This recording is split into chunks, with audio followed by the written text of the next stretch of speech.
Bonjour, dans cette vidéo on va expliquer les travaux pratiques numéro 2 qui consiste à fabriquer un plugin synthétiseur en informatique musicale. Alors voici le programme. Donc il y a plusieurs sections. Tout d'abord un résumé du projet. Ensuite on part d'un projet template, ça veut dire un petit modèle que l'on va améliorer. Donc dans un premier temps, en section 3, on fera un synthétiseur qui peut faire une seule note avec un son très simple de sinus. C'est ce qu'on appelle un synthétiseur monophonique. En étape 4, on va l'enrichir pour avoir un synthétiseur polyphonique qui peut faire plusieurs notes en même temps, donc des accords. Et ensuite, on va améliorer le son. On va créer des synthétiseurs de son basés sur des modèles physiques, comme l'oscillateur de Van der Pol en physique, et ensuite sur un autre modèle plus sophistiqué qui est un modèle de système dynamique appelé le modèle chaotique de Rossler. Alors commençons par la section expliquer le résumé du projet. Donc je vous laisse le lire tranquillement, mais en gros ça explique que un son musical qu'apprécie l'oreille humaine sera un son dont la fréquence est comprise à peu près entre 100 Hz et 3000 Hz, car c'est assez voisin des fréquences émises par les voix humaines. Et on apprécie en musique des sons qui, lorsqu'on les regarde à petite échelle temporelle, sont des sons périodiques, c'est-à-dire dont la forme se répète.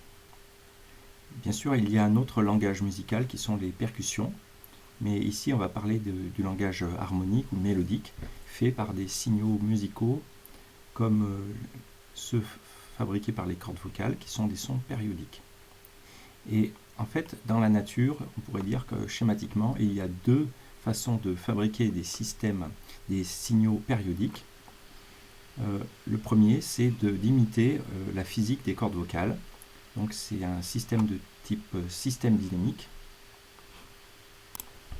Un système de type système dynamique qui possède un attracteur unidimensionnel qu'on appelle cycle limite.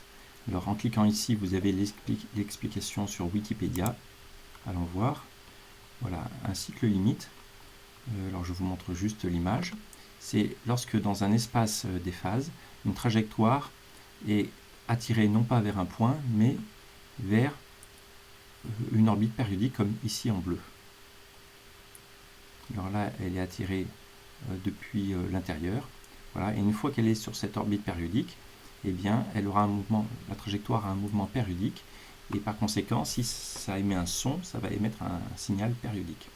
Voici ici un attracteur en gras qu'on appelle le Van der Pol, qui n'est pas un cercle, mais qui est quand même un cycle limite. Et il y a une autre famille d'instruments de musique qui produisent aussi des signaux périodiques. Ce sont tous ceux qui sont basés sur l'équation des ondes à une dimension. Donc là, j'ai cliqué sur la page Wikipédia et vous voyez l'équation des ondes à une dimension. Une onde qui se propage à une dimension, comme ici sur une corde, a un mouvement périodique. Et par conséquent, le son que ça va émettre, ce sera un signal périodique, donc qu'on va apprécier comme musical.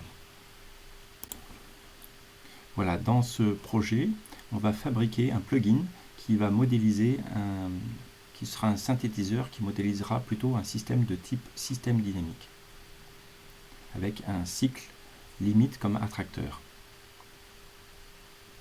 Donc, en entrée du plugin, les notes seront déclenchées par des signaux MIDI, comme note on, qui veut dire une nouvelle note, et note off pour étendre une note. Et ensuite, en sortie du plugin, il y aura le signal sonore construit par un système dynamique. Voilà, et on va commencer par ce modèle de Van der Pol, qui est très simple, pour ensuite utiliser des modèles de système dynamique plus subtils. D'un point de vue technique, le but c'est de faire des plugins qu'on puisse utiliser sur Mac, sur Windows, donc de type Audio Unit ou VST3.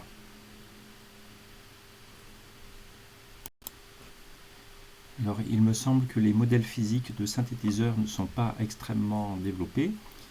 Ça peut être intéressant de s'y intéresser, d'explorer dans cette direction. C'est un peu le but de ces travaux pratiques et d'aller voir éventuellement ce qui existe.